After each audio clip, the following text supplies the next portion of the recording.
I stood alone in my brand new restaurant at 7:15 on opening night, staring at 17 empty tables I'd set for my family. And that's when I finally understood, love and respect are two completely different things. The champagne was warm.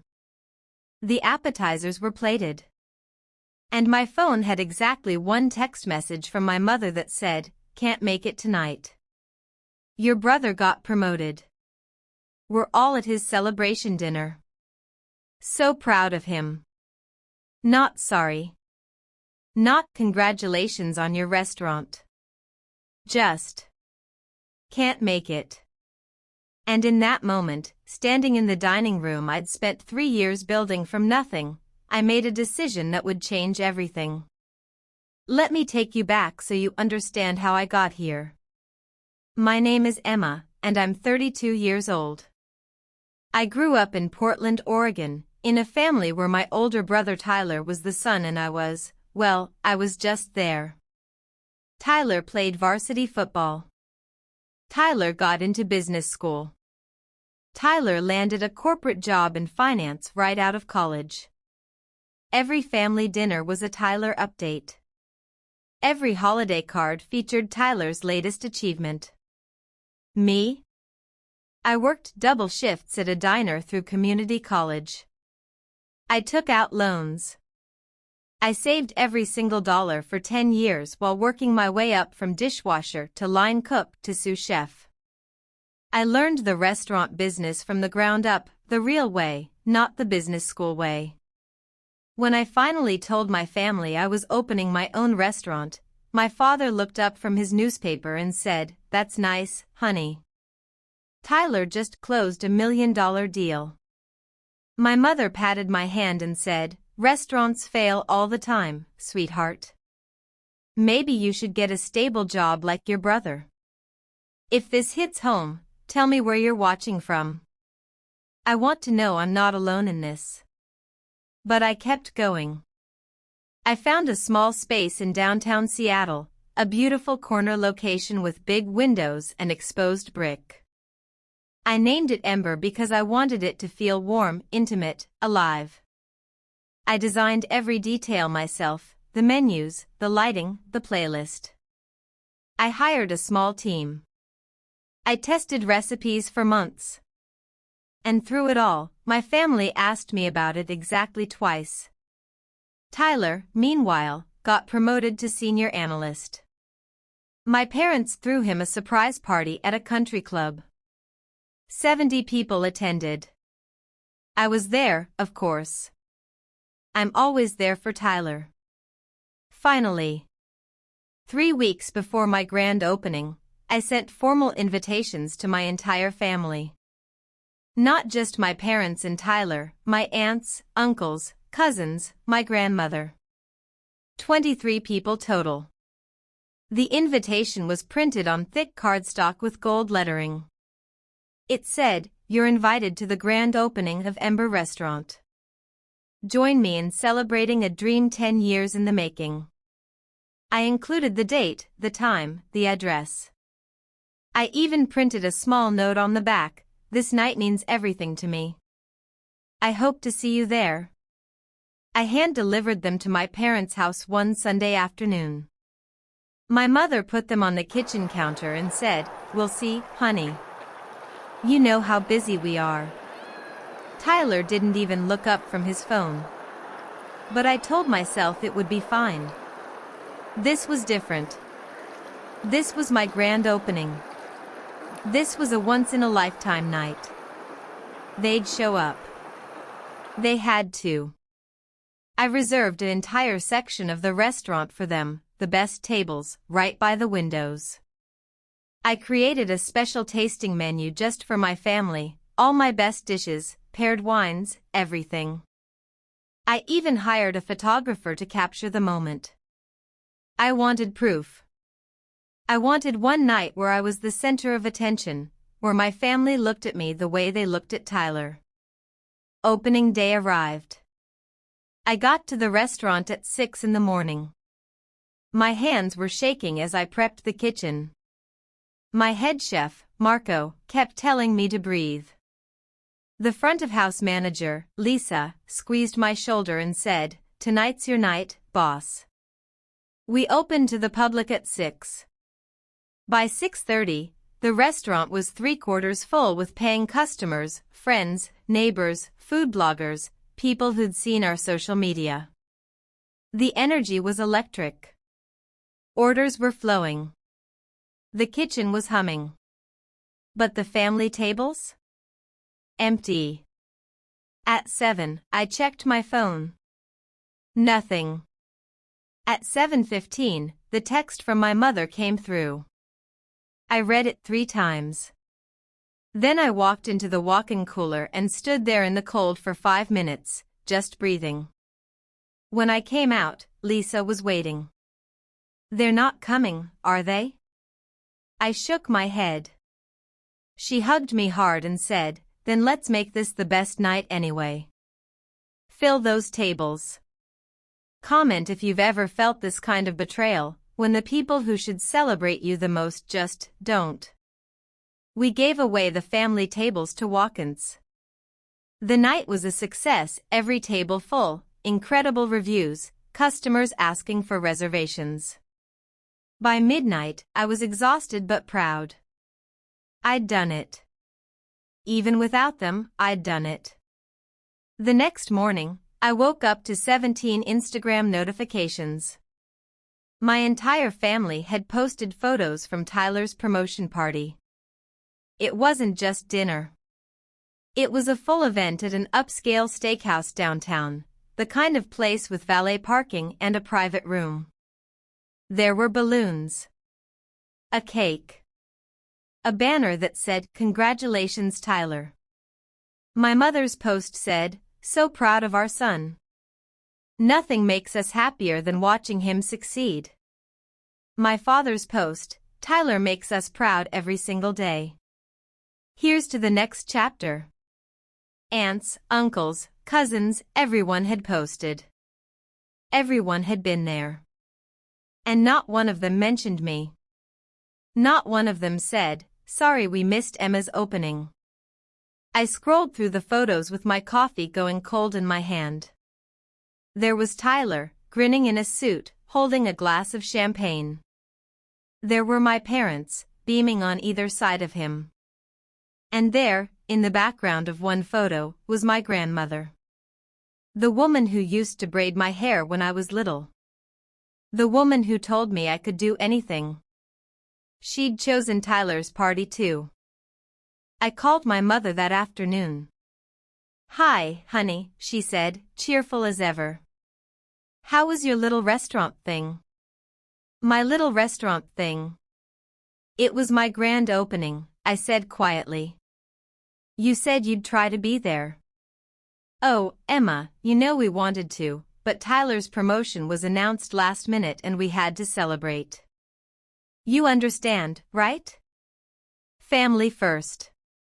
Family first." I laughed. I actually laughed. "I am family, Mom." There was a pause.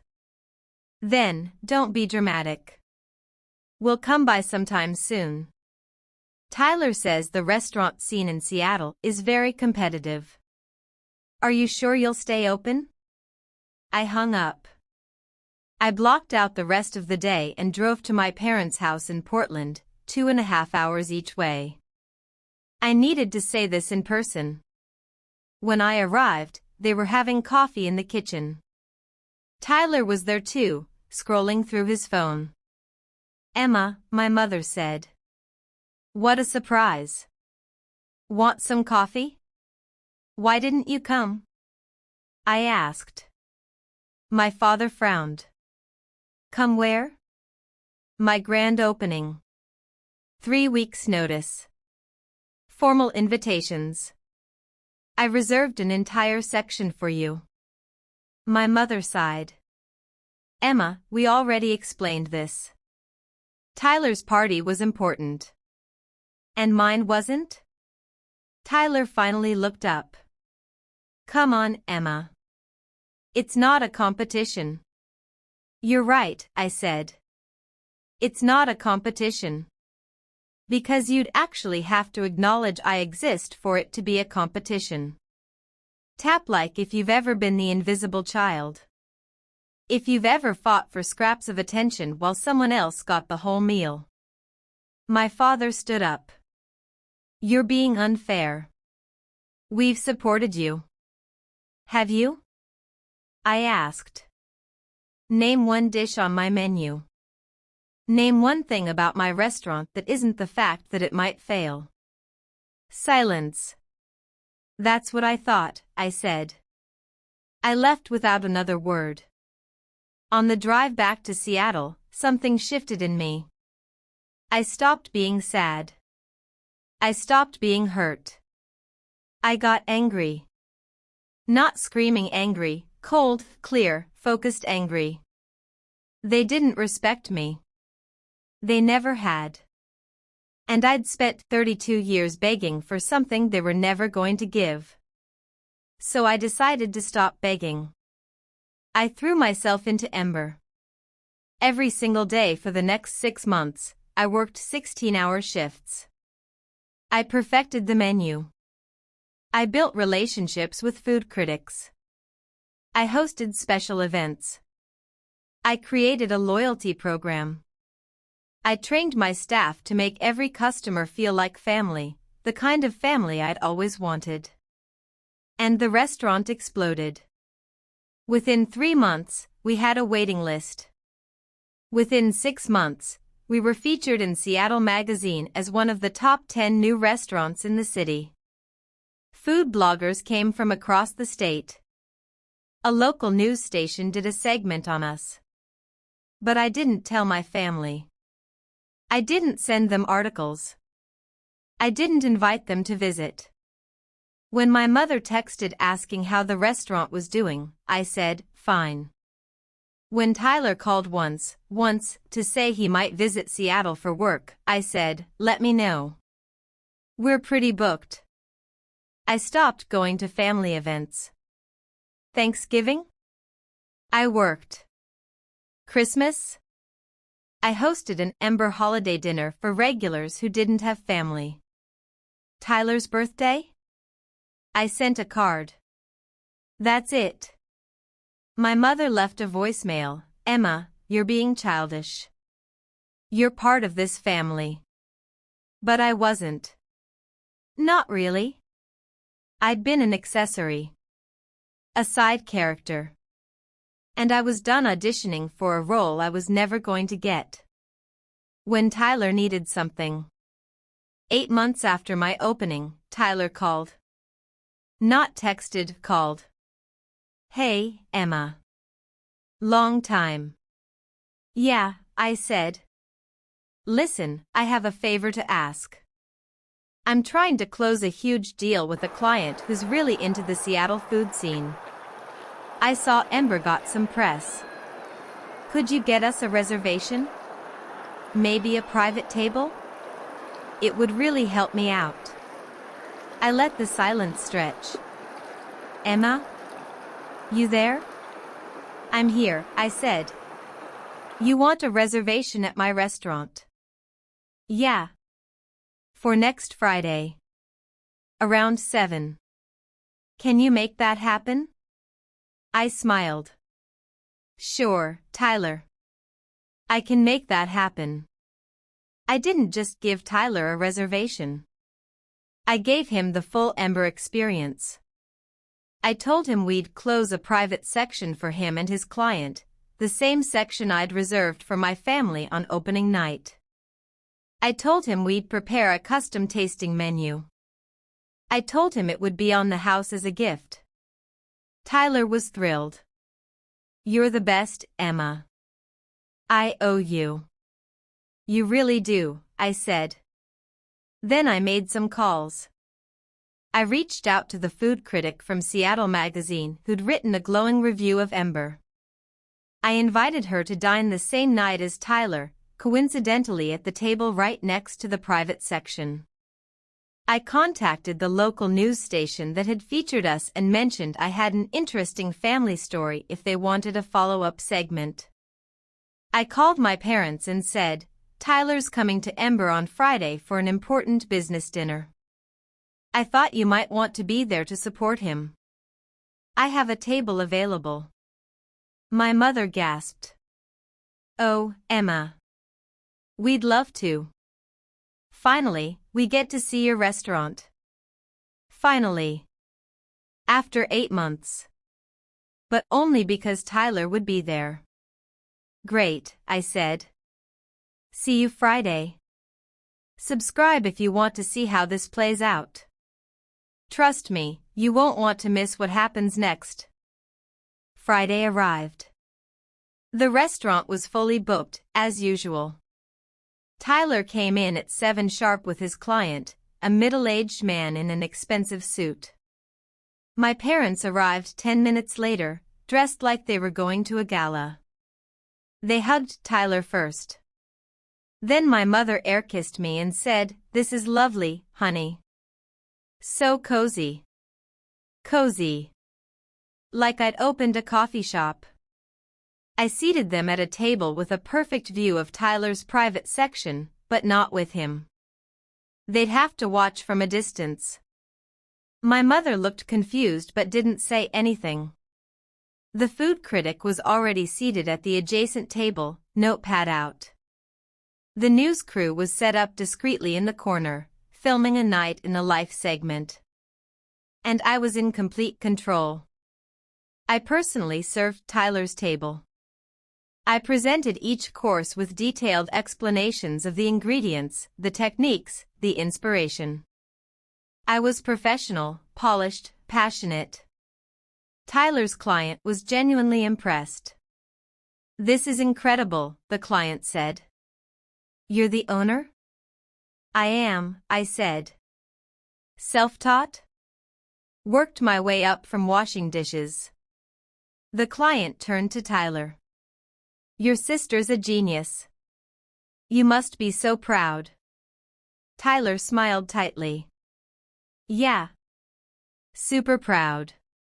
From the adjacent table, the food critic was taking notes. From across the room, my parents were watching, finally seeing me in my element, not asking for their approval, not begging for attention, just doing what I was born to do. After dessert, I did something I'd never done before. I stepped into the center of the dining room and tapped a glass. The restaurant went quiet. "Good evening, everyone. For those who don't know me, I'm Emma, the owner and head chef of Ember. I want to thank you all for being here tonight." I looked at Tyler. At my parents. At the food critic. At the news camera. When I opened this restaurant 8 months ago, I invited my entire family to the grand opening. 23 people. I reserved the best tables. I created a special menu. I wanted to share the biggest night of my life with the people who raised me. My mother's face went pale. Not one of them showed up. They went to my brother's promotion party instead. Tyler stared at his plate. "I'm not telling you this for sympathy. I'm telling you this because it taught me something important. You can't force people to see your worth. You can only build something so undeniable that they can't ignore it anymore." I gestured around the room.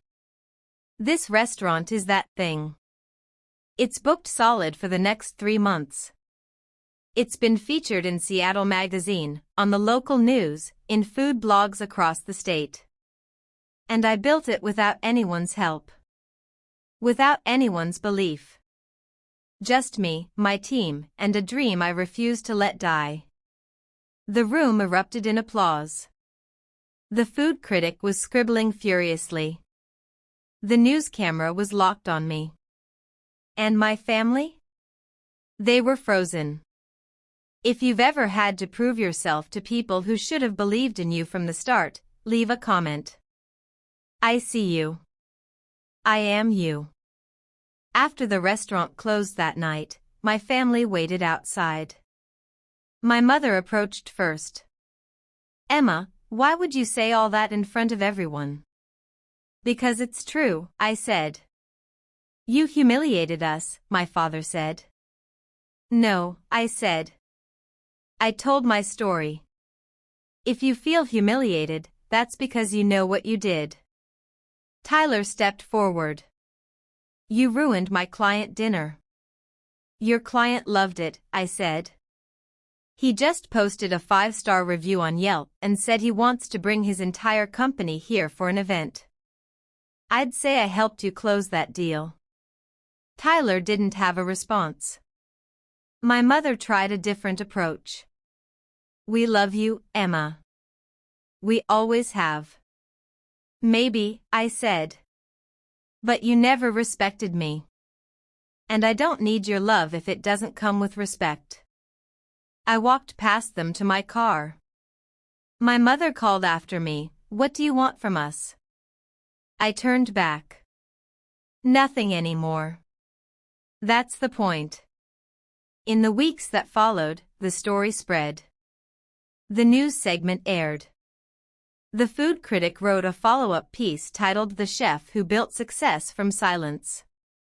Social media picked it up. Ember became more than a restaurant, it became a symbol. I received hundreds of messages from people who'd felt invisible in their own families. People who'd achieved things alone and never got the recognition they deserved. People who understood exactly what that empty opening night felt like. My family reached out, of course. My mother sent flowers with a card that said, "We're sorry. We should have been there." Tyler texted, "You made your point. Can we move on?" My grandmother called and cried. I should have come, Emma. I have no excuse. I accepted their apologies. I even invited them to dinner at Ember on a random Tuesday, no special occasion, just a meal. They came. They were polite. They complimented the food. But something had changed. I wasn't performing for them anymore. I wasn't trying to earn their pride. I was just existing. On my own terms. My father said, "We really are proud of you, you know." I know, I said. But I don't need you to be anymore. I'm proud of me. Here's what I want you to understand, this isn't a story about revenge.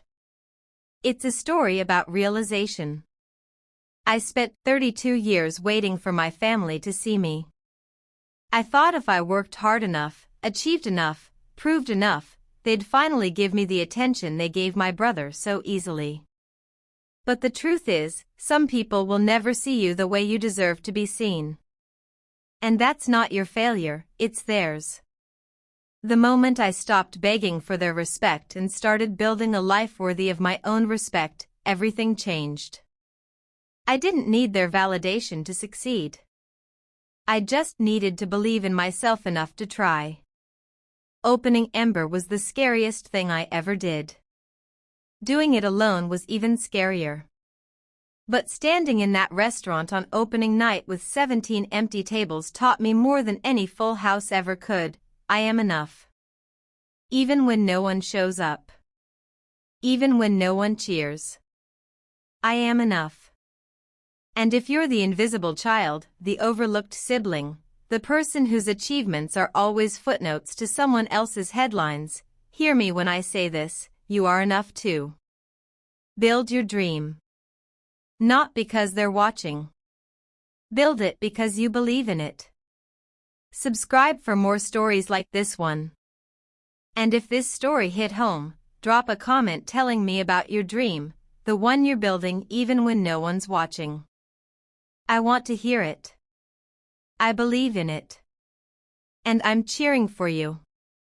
The restaurant's open every night. The tables are full. And I'm finally free.